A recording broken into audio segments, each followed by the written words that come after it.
Hello student. So this is second part of our video lesson matter in our surrounding.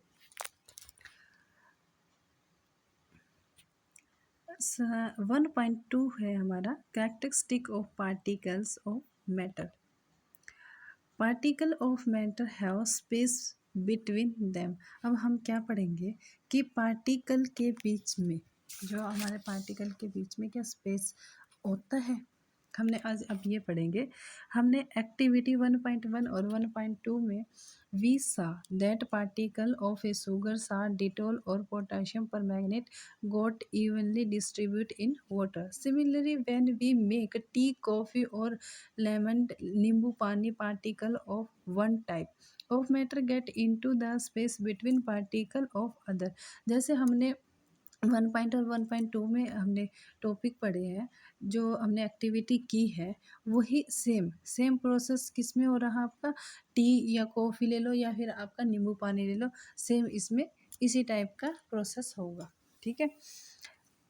तो between इसमें लिखा गया है कि space between particle of other. ठीक है।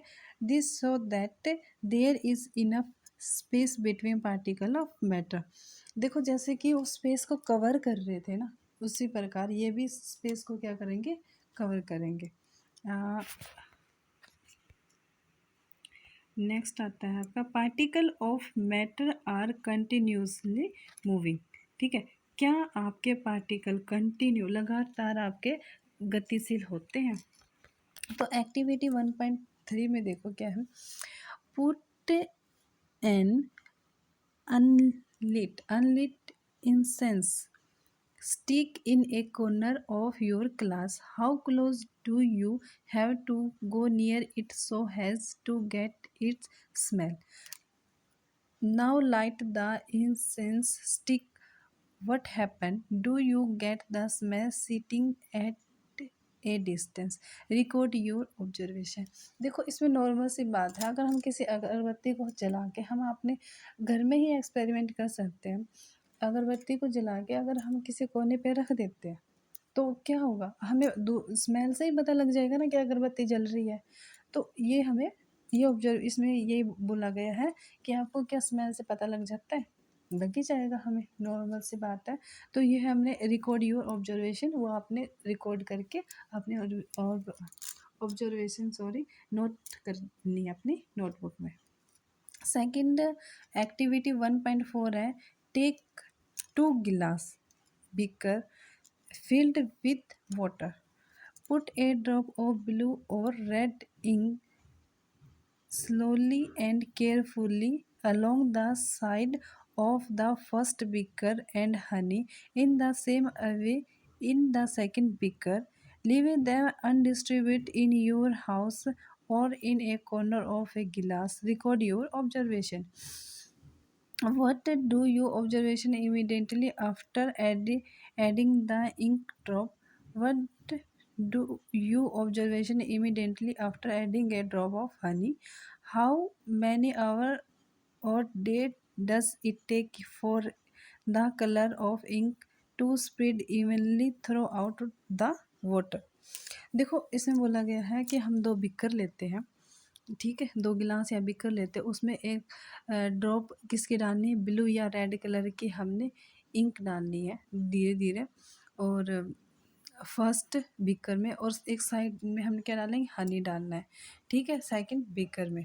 तो उन distribute of in our house हम किसी वही सेम प्रोसेस किसी कॉर्नर में रखेंगे। तो हमने ऑब्जर्वेशन करके बतानी है। ठीक है। सेकंड फिर अच्छा ये जैसे इसमें भी लिखा हुआ है, देखो हमारे घर में हम हमारे करीब क्या होते हैं, वाइट कपड़े होते हैं, उसमें हम कलर देते हैं, ब्लू कलर देते हैं, नील जिसमें नील डालते हैं जो पानी में, कितनी देर में मिक्स हो जाता है, कुछ फ्यू सेकंड में आ जाता है। ठीक है। तो ये लास्ट में जो आपका ये लिखा हुआ है, तो इसमें ये बोला गया है कि जो इंक है कितनी देर में आपका कलर जो होता है फैल जाता है वाटर के अंदर, तो कुछ फ्यू ही सेकंड में आपका फैल जाता है।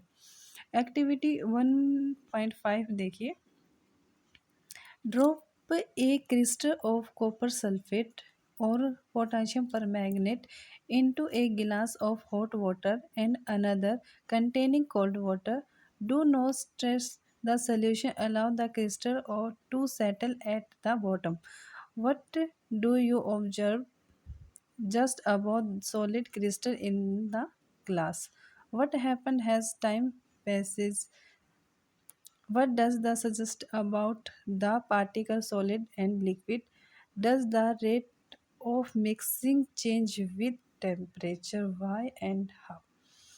देखिए हमने ये बोला गया है क्रिस्ट ड्रॉप लेने हैं किसके सल्फेट या पोटाशियम परमैंगनेट इनटू गिलास गिलास में हॉट वाटर में डालने हैं सब अनदर कंटेनिंग एंड और एक अदर लेना है आपने कोल्ड वाटर में।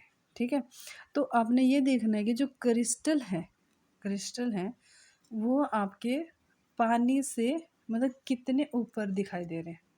क्रिस्टल जो बनेंगे वो आपके पानी से एक तो हॉट वाटर एक कोल्ड वाटर, हॉट वाटर में कहाँ तक दिखाई देंगे, कोल्ड वाटर में कहाँ तक दिखाई देंगे, ये हमने इसमें ऑब्जर्व करना है। ठीक है, सेकंड इसमें लिखा क्या है कि जो लिक्विड और सॉलिड है ना, लिक्विड सॉलिड के बारे में हमने इसमें बताना है। और दूसरा इसमें क्या बताना है कि जो आपका किसी टेम्परेचर के साथ जो इसका रेट मिक्सिंग चेंज बदलती है, कब बदलती है, चेंजिंग होती है, कब होती है, कैसे हो रही है टेम्परेचर में, वो हमने बतानी है इसमें। ठीक है, फ्रॉम द अबोव 3 एक्टिविटी, जो हमने ऊपर 3 एक्टिविटी अभी स्टडी की है 1.3, 1.4 एंड 1.5। ठीक है, इसमें हमारा क्या निकल के आता है, particle of matter are continuously moving. Particle आपके क्या आते हैं, कंटिन्यूसली मूविंग करते हैं। That is the passage what we call the kinetic energy. As the kinetic energy rise, particle move faster, so we can say that with increase in temperature the kinetic energy of the temperature also increase. जैसे जैसे आपकी तो देखो ये जब particle move होते हैं, continuously move होते हैं, किसके कारण होते हैं, काइनेटिक एनर्जी के कारण। कंटिन्यूसली आपके मूव होते रहेंगे, फास्ट मूव होंगे, टेम्परेचर आपका राइज होगा, तो जैसे जैसे आपका टेम्परेचर इंक्रीज होगा वैसे वैसे आपके काइनेटिक एनर्जी भी क्या होती जाएगी, ऑल्सो इंक्रीज होती जाएगी। In the above 3 activity we observe that particle of matter intermix on their one with each other. They do so by getting into the space between the particle. This intermixing of particle of a two different type of matter on their one is called diffusion. We also observe that on heating diffusion become faster. Why does this happen? बोलते हैं कि जब particle जो particle of matter है जिसमें intermixing होगी ना, एक दूसरे के साथ उनकी इंटरमिक्सिंग होती है, जो इंटरमिक्सिंग होती है टू डिफरेंट पार्टिकल में। ठीक है, two different type of matter में जो इंटरमिक्सिंग होती है, सॉरी, टू डिफरेंट मिक्सिंग होती है, किसके अंदर होती है आपके, या फिर हम ये बोलेंगे दो जो पदार्थ होते हैं, पदार्थ जो कण है, पार्टिकल है, वो जो मिलता है ना, आपस में मिलते हैं ना, तो उसको क्या बोलेंगे, डिफ्यूजन बोलेंगे। ठीक है, मतलब दो पदार्थों के कणों को मिलाना, ठीक है, ये बोल सकते हैं, उसको क्या बोलते हैं, डिफ्यूजन बोलेंगे। और गरम, अरे जैसे आगे क्या बोला इसमें कि उसको हीटिंग करेंगे हम, अगर उसको हम जितना हीट करेंगे, जितना हम टेम्परेचर हीटिंग में लगाएंगे, उतना ही आपका ज़्यादा डिफ्यूजन ही होगा। ठीक है, नेक्स्ट है आपका particle of matter attached each other. ठीक है, आपके ये बताने हैं क्या एक दूसरे के पदार्थ आपके एक दूसरे के साथ अटैच होते हैं, ये हम पढ़ेंगे अभी। ठीक है, जैसे एक्टिविटी आपकी 1.6 में दिया गया है, play this game in the field make four group and from human है सजेस्टेड। देखो इसमें आपको दिखाई भी दे रहा है फिगर में, कैसे लेडीज़ हैं जो उन्होंने एक दूसरे के कमर को पकड़ रखा है, एक दूसरे की कमर को पकड़ के इस टाइप से एक चेन बनाई हुई है। ठीक है। The first group should hold each other from the back and lock arm like in the मिसिम डांस। द सेकेंड ग्रुप, इसमें फिगर नहीं बताया हुआ है बट आपने समझना है। Second group should hold hand to form a human chain. जो सेकेंड ग्रुप में, फर्स्ट ग्रुप में कमर से पकड़ा हुआ है, सेकेंड ग्रुप में हाथ, एक दूसरे के हाथ से पकड़ के चेन बनाई हुई है। And third group should from a chain by touch each other with only their figure tips. मतलब एक दूसरे के उंगलियों से या उंगली से पकड़ा या उंगली से टच किया हो, कुछ ऐसा लगा लो, थोड़ा सा जोड़ किया हुआ, थोड़ा सा जोड़ा हुआ उंगलियों से आपने, उस तरह से आपकी 4-5 लेडीज ने चेन बनाई हुई है। Now the fourth group of students should run around and try to break 3 human chain one by one into as many small group as possible. Which group was the easiest to break? Why? देखो, अब 3 group दिए हुए हैं। सबसे strong group कौन सा, जो आपके फिगर में दिखाई दे रहा है वो। सेकंड वाला ग्रुप जो हाथों से हाँ, हाथों से पकड़ा हुआ वो। और थर्ड जो उंगलियों से थोड़ा सा टच या होल्ड किया हुआ उस तरीके से वो। तो इजी कौन सा है, जो जो इजी से जल्दी से ब्रेक हो जाएगा? थर्ड वाला जल्दी से ब्रेक हो जाएगा। सेकंड वाले में थोड़ा सा ज़्यादा फोर्स लग रहा है।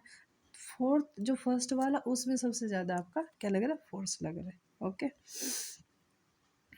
देखिए फिर क्या है।